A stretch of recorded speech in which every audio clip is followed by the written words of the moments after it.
ரஜினியை காக்க வைத்து வேடிக்கை பார்த்த வடிவேலு. சூப்பர் ஸ்டார் ரஜினிகாந்தை காக்க வைத்திருந்த வடிவேலு.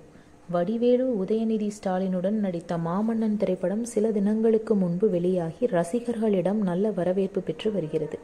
நிறைய படங்களில் காமெடியனாகவே பார்த்த வடிவேலுவை இந்த படத்தில் சீரியஸாக பார்ப்பதற்கே கொஞ்சம் வித்தியாசமாக இருந்தது. இதனால் பல வருடங்களாக சினிமாவில் நடிக்க முடியாமல் திணறிக் கொண்டிருந்த வடிவேலுவிற்கு இந்த படத்தின் மூலம் மீண்டும் நல்ல காலம் பிறந்திருக்கு என்று நம்புகிறார். என்னதான் வடிவேலுக்கு திறமை இருந்தாலும் அவருக்குள் இருக்கும் அகம்பாவத்தால் தான் அவருடைய வளர்ச்சிக்கு முட்டுக்கட்டையாக இருக்கிறது. அது மட்டுமல்லாமல் வடிவேலு தன்னுடன் இருக்கும் சக காமெடி நடிகர்களை வளரவிடாமல் அவர்களது வாய்ப்பை தட்டி பறித்திருக்கிறார் என்ற குற்றச்சாட்டுக்களை முன்வைக்கின்றனர்.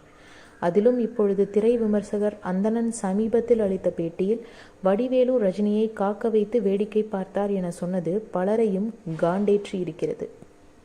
ரஜினி வடிவேலு காம்போவில் வெளியான அதிரடி த்ரில்லர் திரைப்படம்தான் சந்திரமுகி.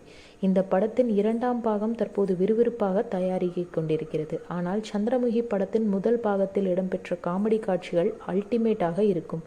இதில் இவர்கள் இருவரும் சேர்ந்து செய்த லூட்டி பார்ப்போரை வயிறு குலுங்க சிரிக்க வைத்தது. ஆனால் சந்திரமுகி படத்தின் படப்பிடிப்பை துவங்குவதற்கு முன் படக்குழுவினர் ரஜினியை சந்தித்த போது அவர் முதலில் வடிவேலுவின் கால்ஷீட்டை வாங்கிவிட்டு வாருங்கள், அதன் பிறகு என்னிடம் வரலாம் என்று திருப்பி அனுப்பிவிட்டார். ஆனால் அந்த சமயம் வடிவேலு ரொம்பவே பிஸியாக நிறைய படங்களில் நடித்து கொண்டிருந்தார். இதை ரஜினியிடமும் படக்குழுவினர் தெரியப்படுத்தினர்.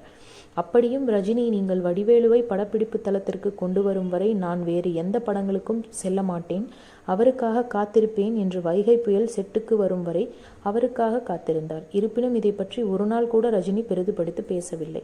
ஆனால் வடிவேலு அவருடைய மருமகன் தனுஷின் மாப்பிள்ளை படத்தில் நடித்து கொண்டிருக்கும் பொழுது உன்னுடைய மாமனார் ரஜினிக்கே நான் தான் நடிப்பு கற்றுக் கொடுத்தவன் என்று புகழ் போதையில் ஓவர் தெனாவட்டுடன் பேசியதால் அந்த படத்திலிருந்து அவர் தூக்கப்பட்டார். அதன் பிறகுதான் வடிவேலிற்கு பதில் விவேக் அந்த படத்தில் கமிட் ஆகி நடித்தார்.